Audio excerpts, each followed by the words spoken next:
Thank you, Professor. Let me offer my own introduction to our conference chair, Gabriela Ramos.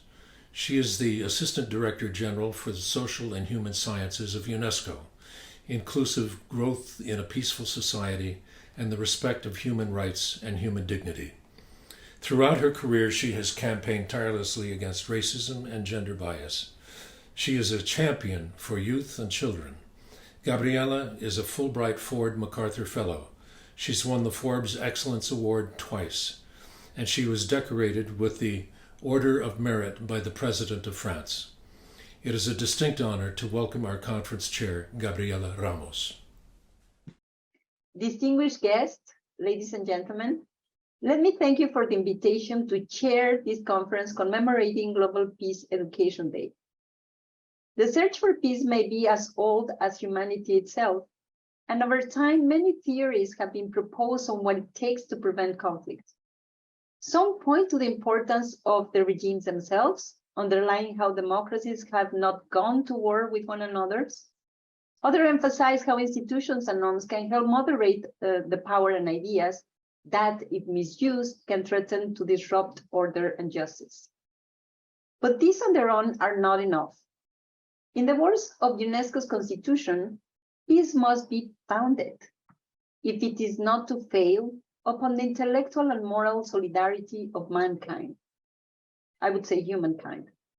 Peace cannot be secured through economic and political cooperation alone, but it must be nurtured through the everyday elevation of the knowledge, skills, values, and attitudes needed to understand, appreciate, and cooperate across difference.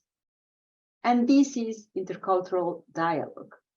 And the changing nature of the drivers of contemporary conflict demonstrate why we need dialogue today more than ever before.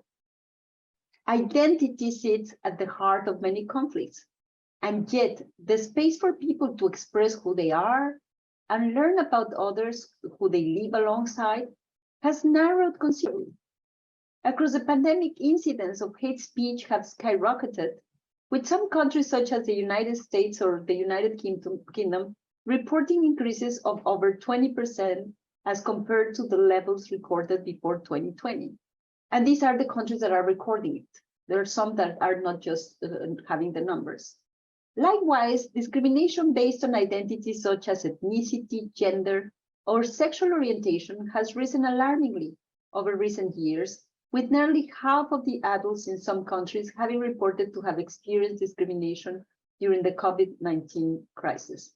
And what to say about geopolitical conflicts, some of which have sadly turned violent, that have also been fueled by manipulative misinformation designed to sow divides.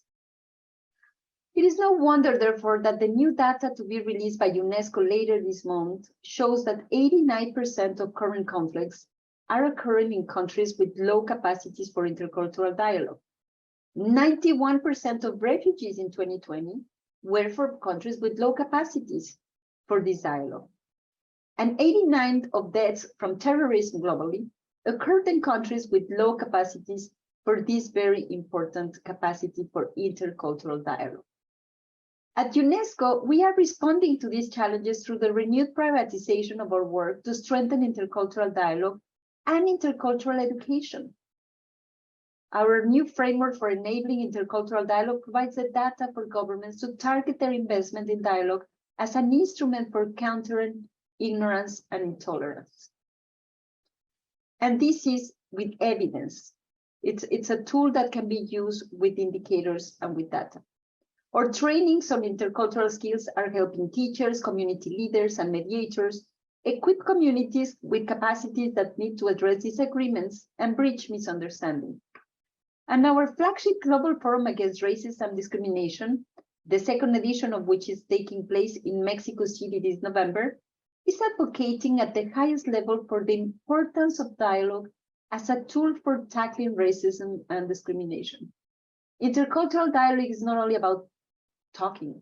Intercultural dialogues is understanding why other people think differently, where they come from, where their stories, where their narratives, and how can I relate to them, even if they might see completely different to who we are.